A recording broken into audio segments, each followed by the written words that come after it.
Okay, so today we're diving into something you might not know by name yet, but chances are you're going to hear a lot more about it. Mm-hmm. We're talking about South Korean digital comics, webtoons. Right. And maybe that sounds niche to some people listening. Yeah, could do, but trust me, it's really, really not. No, far from it. We're looking at a global industry already worth billions. Billions. And it's starting to make waves, even in places like Hollywood. Definitely. So our mission today, really, is to get a handle on what webtoons actually are.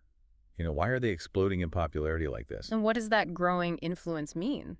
Yeah. Especially now that studios are adapting them. Exactly. And we're going to be drawing on insights from an article called "If You Haven't Heard of Webtoons, You Will Soon."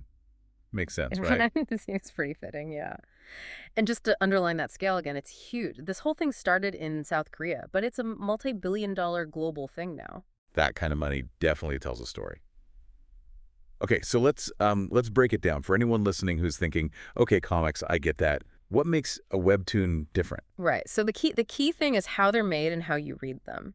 They're specifically designed for small screens. Like your phone. Exactly, your smartphone. So instead of, flipping a page with multiple panels, Yeah. you scroll down vertically.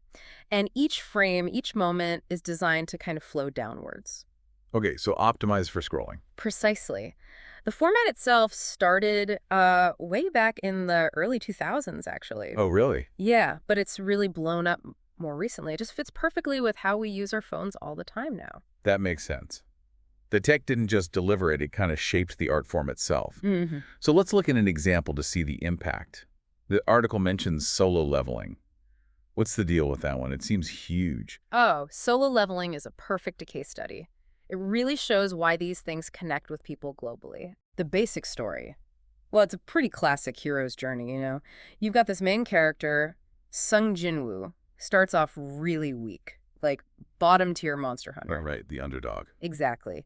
And predictably, he gets super powerful as he fights tougher monsters. And his motivation is quite relatable to trying to earn money to look after his sick mom. Okay, so maybe a familiar kind of structure, but the numbers. Yeah. The numbers are wild, aren't they? They are absolutely staggering. Since it launched, 2018? Yeah. It's had over 14 billion views. 14 billion. That's hard to even process. It really is. Think about blockbuster movies. That level of engagement is huge. And it didn't stop there. Right, the adaptations. Yeah, the anime adaptation was a massive hit on Crunchyroll, topped their charts. Season 2 just came out, actually. Right. And there's a mobile game based on it. Came out in 2024. Already made $150 million. Wow. That's more than some Oscar-winning films make globally, isn't it? Exactly. It just shows this immense reach and, how easily people consume this stuff on their phones. Fits right into those shorter attention spans, maybe. Yeah, that really puts the scale into perspective. Yeah. So solo leveling isn't just some outlier. It points to a bigger market. What is the overall market size? Well, right now, 2024, we're talking about $9 billion. Okay, already substantial. But the growth forecasts are, they're pretty incredible. Some analysts, like iMark, think it could reach almost $100 billion by 2033. 100 billion. Yeah. And what's really interesting is how that compares to, say, manga. Japan's comics industry, yeah. Huge, traditionally huge, yeah. But this projection puts webtoons potentially even bigger. And the article notes that even Japanese readers are shifting over. No way. Yeah, apparently a webtoon app, Line Manga, was actually the highest grossing app in Japan in the first quarter of this year. Yeah, that's a major shift. It really is, Yeah. a seismic shift, like the article said. Okay, so what's powering all this? It can't just be the scrolling format, surely. No, you're right. It's a mix of things. First, obviously, comics are popular, right? And now they have this perfect home on our phones. Sure. Then there's just the sheer amount of content. It's unbelievable. How much are we talking? Major platforms are putting out over 120,000 new episodes every single day. Wait, sorry, did you say daily? Daily, yeah. 120,000. How is that even possible? It's hard to fathom, but it means there's always something new. The choice is just vast. And the platform algorithms, they push the popular stuff, keep people hooked. That volume is insane. But, okay, what else makes them so sticky? The structure plays a big part. Episodes are short, like really short. Maybe 5 minutes to read one. Oh, okay. Bite size. Exactly. It fits this idea of Korean snack culture consuming media in these little 15-minute or less bursts. Right. Like on a commute or a quick break. Be perfect for that. And that vertical scroll, the single panel focus, it makes it feel quite immersive. You know, you're just locked into that one frame that's unfolding. Yeah, I can see that. You're not scanning ahead on a page. It's more direct. Mm-hmm. And the storytelling itself is a big factor, too. How so? They're known for being really fast-paced.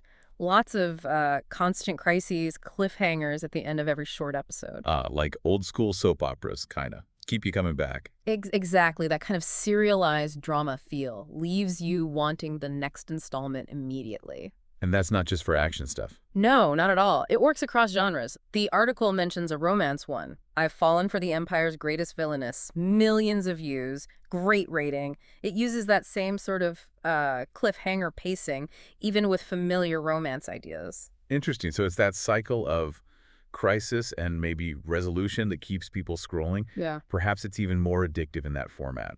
It's definitely something to think about, yeah. That constant engagement loop. Okay, so we've got the format, the huge volume, the snackable length, the addictive storytelling. What about how they look? The article mentions sumptuous imagery. Oh, absolutely. The visuals are a huge part of the Yeah. appeal.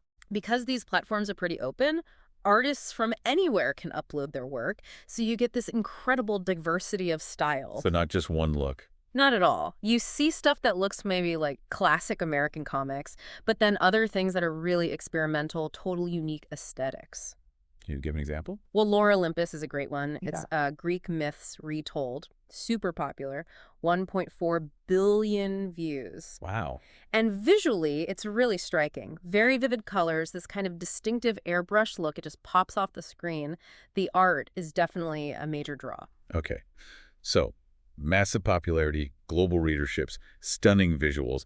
This must make webtoons really attractive as like source material for other things. Precisely. You've hit it. All those engaged fans mean a successful webtoon is incredibly valuable IP, intellectual property. Right, which leads us to Hollywood getting interested. Yep. Since 2020, something like over 10 webtoons have already been turned into films or TV shows. Any examples we might know? Yeah, definitely. You've probably seen some on Netflix, maybe without even realizing they started as webtoons. Things like Sweet Home or IT One Class. Oh yeah, I've heard of those. Heartstopper too, right? Heartstopper is another huge one, absolutely. Found big success on streaming. But the article mentions it's not always straightforward adapting them, right? There are challenges. Yeah, there definitely are. It's not just a simple copy-paste job. What kind of hurdles? Well, think about those short, punchy episodes ending on cliffhangers. Sometimes there isn't quite enough story depth in a single arc to fill a whole movie or a TV season. Ah, okay. You need to flesh it out more. Exactly. You often need to expand the world, develop the characters more deeply. The Crunchyroll exec mentioned that for solo leveling, they had to add more of the characters' internal thoughts, their motivations to make it work on screen. Makes sense. And also, that really rapid pace, twist after twist. It works well when you're scrolling quickly, but it could feel a bit relentless or maybe even shallow in a longer format without those moments to breathe. Right. It raises the question, doesn't it? Maybe the original webtoon format sometimes prioritizes that constant action over, say, deep character dives. It's a valid point, yeah. Different formats have different strengths. So it's a tricky balance. Keep the excitement, but add that substance for film or TV. Exactly. A delicate balancing act. But despite those challenges, it sounds like Hollywood is really betting big on webtoons now. Oh, absolutely. The hurdles are there, but the potential payoff is huge. Right now, there are something like 20 webtoon adaptations reportedly in development. 20? Wow. Yeah, and we're seeing some major Hollywood players getting involved. Like who? Well, Lucky Chap, you know, the company that produced Barbie. Yeah. They're working on a live-action film of a webtoon called Stagtown, and the Jim Henson Company. The Muppets people, really? Yeah, they're adapting Lore Olympus into an animated series. And Skybound, they did The Walking Dead. They've picked up one called Fricking Romance. Okay, so these aren't small studios dipping a toe in. These are established names. Exactly. They see the built-in audiences and the proven stories. It seems pretty clear that after conquering our phone screens, webtoons are definitely heading for our bigger screens, too. Very soon. So wrapping this up then, it's clear webtoons are way more than just, digital comics. They're this huge, fast-growing global force out of South Korea, defined by being mobile first, having this massive amount of diverse content, amazing visuals. And that super engaging, fast-paced cliffhanger style. Right. And now Hollywood is seriously jumping in, adapting these stories left and right, which really feels like it could signal a big shift in mainstream entertainment, doesn't it? It really does. Which leads to, I guess, a final thought for you listening. Yeah. Now that you understand kind of the scale and the trajectory of webtoons, how do you think this format might actually change things going forward? Not just what stories we get, but maybe how stories are told across TV, film, everything. That's a great question. What kind of impact could this scrolling, snackable, visually driven format have on storytelling everywhere? Yeah. Something to think about. What innovations might spin out of this whole digital revolution in comics, beyond just entertainment?